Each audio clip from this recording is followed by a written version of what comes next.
Bismillahirrahmanirrahim. Assalamualaikum warahmatullahi wabarakatuh. Baiklah anak-anak Ustadz yang dirahmati Allah Subhanahu wa taala. Pada kesempatan kali ini kita masuk ke pelajaran tema 2, yaitu muatan bahasa Indonesia dengan KD, menggali informasi penting dari buku sejarah menggunakan aspek apa, di mana, kapan, siapa, mengapa, dan bagaimana.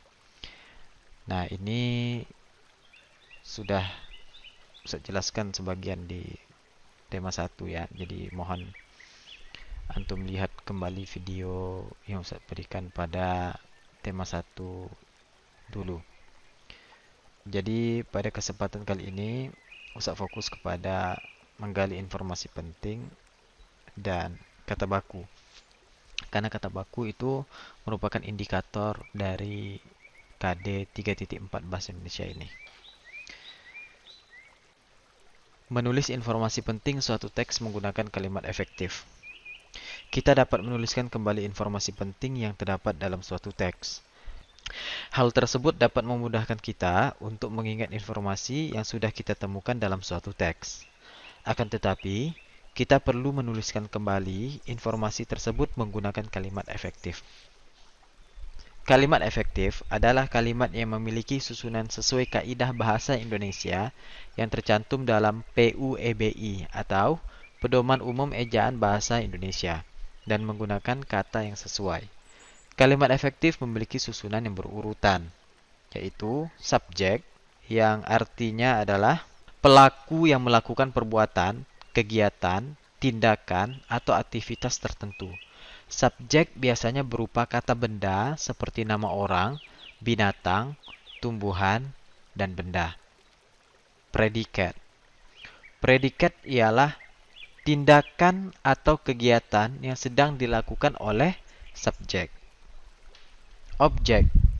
Objek merupakan sesuatu yang dikenai tindakan oleh subjek. Dan yang terakhir, keterangan. Keterangan menjelaskan bagaimana, di mana, atau kapan peristiwa yang dinyatakan dalam kalimat tersebut. Unsur keterangan tidak dibatasi terkait tata letaknya. Keterangan dapat diletakkan baik di awal kalimat atau di akhir kalimat. Nah, perhatikan contoh kalimat efektif berikut. Ya, jadi kalau membuat sebuah kalimat efektif itu tidak boleh menggunakan bahasa kita sehari-hari. Jadi gunakan bahasa yang sesuai PUEBI. Contohnya, seluruh bangsa Indonesia mempertahankan kemerdekaan. Nah, di sini bisa kita pilih seluruh bangsa Indonesia itu sebagai subjek, mempertahankan sebagai predikat, dan kemerdekaan sebagai objek. Dalam suatu kalimat efektif, tidak harus kita ada keterangannya. Ya, keterangan itu boleh ada, boleh tidak, sesuai kebutuhan.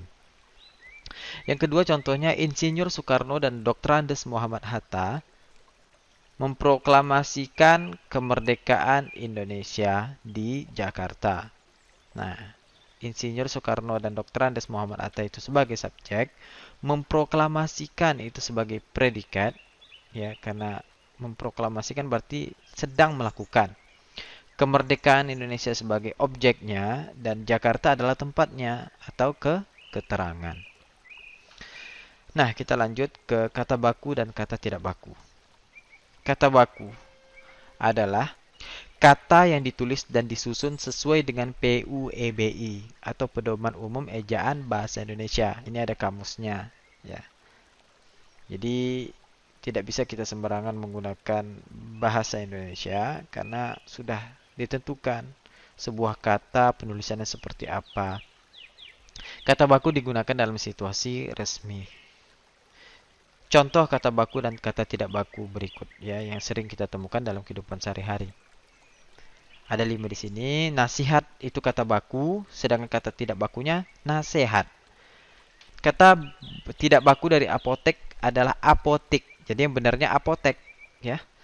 Atlet itu yang salahnya atlet. Yang sebenarnya penulisannya adalah atlet menggunakan huruf E. Jenderal, nah itu kata baku. Kata tidak bakunya jenderal. Kwitansi yang benarnya pakai U, bukan pakai W. Nah, Hal-hal kecil seperti ini sering kita temukan dalam kehidupan sehari-hari kita, ya. Insya Allah dengan antum mempelajari kata baku dan kata tidak baku bisa menambah wawasan antum dalam penulisan bahasa Indonesia yang baik dan benar.